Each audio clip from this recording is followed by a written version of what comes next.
Hello আমার প্রিয় বন্ধুরা, কেমন আছো তোমরা? আশা করি সকলেই অনেক ভালো আছো। তো বন্ধুরা, আজ আবারও তোমাদের জন্য নিয়ে আসলাম দারুণ একটি গল্প, যা শুনলে তোমরা সকলেই অবাক হয়ে যাবে। তো চলুন শুরু করি। আমার স্ত্রী চাকরিতে যোগ দেওয়ার পর থেকে খুবই ব্যস্ত হয়ে পড়েছিল। আমাদের মধ্যে যে ঘনিষ্ঠতা ছিল তা ক্রমশ কমতে লাগল। ঠিক তখনই আমার জীবনে আমার স্ত্রীর এক বান্ধবী এসে হাজির হয়, যে আমাকে খুব যত্ন করতে শুরু করে। একদিন আমি আমার স্ত্রীর কাছে ঘনিষ্ঠ হতে চাইলাম, কিন্তু সে আমাকে দূরে সরিয়ে দিল। তখন আমি আমার স্ত্রীর বান্ধবীর কাছে চলে গেলাম, কারণ আমার মধ্যে পুরুষের জোয়ার ততক্ষণে খুব প্রবল হয়ে উঠেছিল। এরপর রাতে আমি সেই বান্ধবীর সাথে সময় কাটালাম। হ্যালো বন্ধুরা, আজকের গল্পে আপনাদের স্বাগত জানাই। এই গল্পে আমি এক পুরুষ চরিত্রের ভূমিকায় আছি। আমার নাম সুশান্ত এবং আমি বিবাহিত। আমার স্ত্রী কিছুদিন হলো চাকরিতে যোগ দিয়েছে, আর এরপর থেকেই তার আচরণ সম্পূর্ণ বদলে গেছে। সে আমার সাথে খুব কম কথা বলতো, অফিস থেকে ফিরে সবসময় ক্লান্ত থাকে। সে এতটাই ব্যস্ত হয়ে পড়েছিল যে আমার প্রতি তার দায়িত্বটুকুও ভুলে যেতে শুরু করল। ধীরে ধীরে আমার মন খারাপ হতে শুরু করে। তখনই আমার স্ত্রীর বন্ধু আমাদের জীবনে আসে। একদিন সে আমাদের বাড়ি আসে এবং প্রথম থেকেই তাকে দেখে আমি মুগ্ধ হয়ে যাই। তারপর থেকে কখনো কখনো সে কাজের জন্য আমাদের বাড়িতে আসে এবং মাসটা দেখতে দেখতে কেটে গেল। সেই দিন আমার স্ত্রী তার চাকরির 1 মাস পূর্ণ করল এবং বন্ধুবান্ধবদের নিয়ে একটি পার্টি দিল। সে আমাকে কিছুই জানায়নি, বরং তার বন্ধুর মুখেই আমি এই খবর পাই। আমি অবাক হয়ে পার্টিতে উপস্থিত হই। সেখানে আমাকে দেখে আমার স্ত্রী হতভম্ব হয়ে যায়। পার্টিতে তার অনেক বন্ধু উপস্থিত ছিল, কিন্তু সে কাউকেই আমার সাথে পরিচয় করিয়ে দিল না। এরপরও আমি কিছু মনে করিনি, কারণ আমি জানি যে সে খুবই ব্যস্ত। পার্টির সময় আমি লক্ষ্য করলাম তার বসকে আমার সামনেই জড়িয়ে ধরল। আমি সাধারণত খোলামেলা মানসিকতার মানুষ, তাই এই বিষয়ে আমি বেশি মনোযোগ দিলাম না। রাতের দিকে বাড়ি ফিরে আমি কিছুক্ষণ বাইরে ছিলাম। ফিরে এসে দেখি আমার স্ত্রী বিছানায় শুয়ে ফোন দেখছে। আমি তাকে বললাম, আজকের পার্টির ছবি আমাকে দেখাও, কিন্তু সে ফোন লক করে শুয়ে পড়ল। 4 দিন পরে তার জন্মদিন ছিল। আমি তাকে একগুচ্ছ ফুল দিয়ে শুভেচ্ছা জানালাম। পরের দিন আমি তার জন্য একটি বিশেষ পরিকল্পনা করেছিলাম এবং সেই কাজে সাহায্যের জন্য তার বন্ধুকে বাড়িতে ডেকে নিলাম। রাতে আমার স্ত্রী বাড়ি ফিরল। আমি তাকে বললাম, শোবার ঘরে আমি একটি সুন্দর পোশাক রেখেছি, সেটা পরে এসো, আমরা কেক কাটব। কিন্তু সে বলল, দিনভর অনেকবার কেক কাটলাম, এখন আর কেক কাটতে ইচ্ছা করছে না। তারপর সে ঘুমিয়ে পড়ল।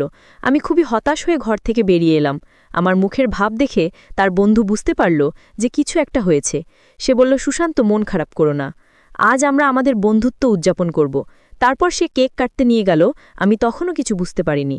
কেক কাটার সময় সে আমার সাথে একটু মজা করছিল, আর আমি মনের ভুলে তার কাছে গিয়ে তাকে একটু বেশি কাছাকাছি টেনে নিলাম।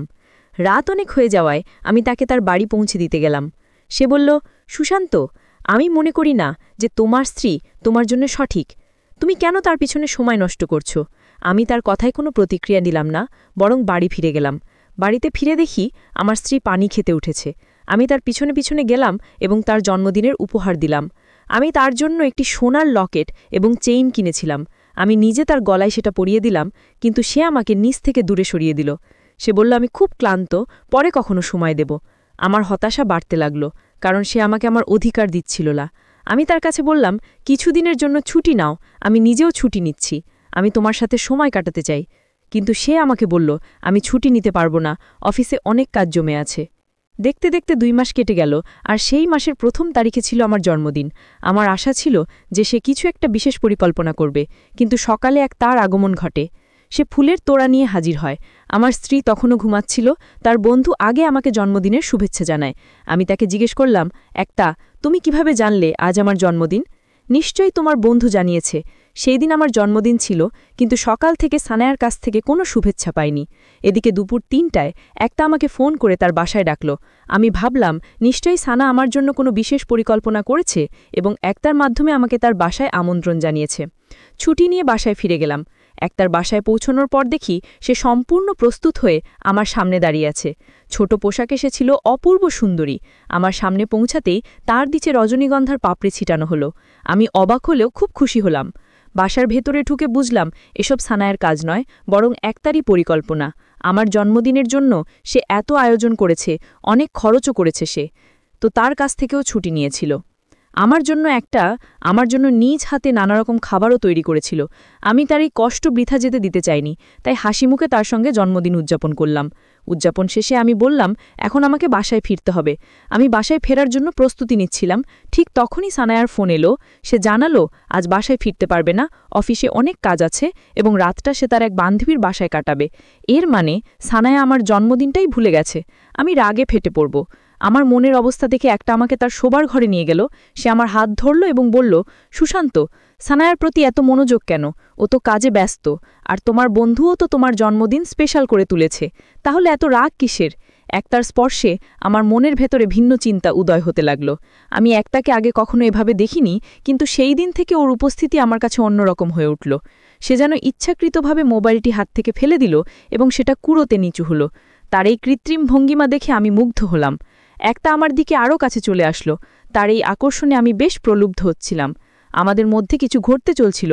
হঠাৎ আমি নিজেকে সামলে নিলাম এবং বললাম, একটা, তুমি যা করছো তা ঠিক না। আমরা বন্ধুত্বের সীমা অতিক্রম করতে পারি না। আমি আমার স্ত্রীকে ভালোবাসি। একটা কষ্ট পেলেও বলল, ঠিক আছে, আমি তোমাকে কখনো বাধ্য করব না। যখন ইচ্ছা করবে তখন আমার সঙ্গে কথা বলতে এসো। একটার কথা শুনে বুঝতে পারলাম সে আসলে কি বলতে চেয়েছে। পরদিন সানায়া বাড়িতে ফিরে এলো, কিন্তু আমাকে জন্মদিনের শুভেচ্ছা জানায়নি। আমি নিজেই তাকে মনে করিয়ে দিলাম।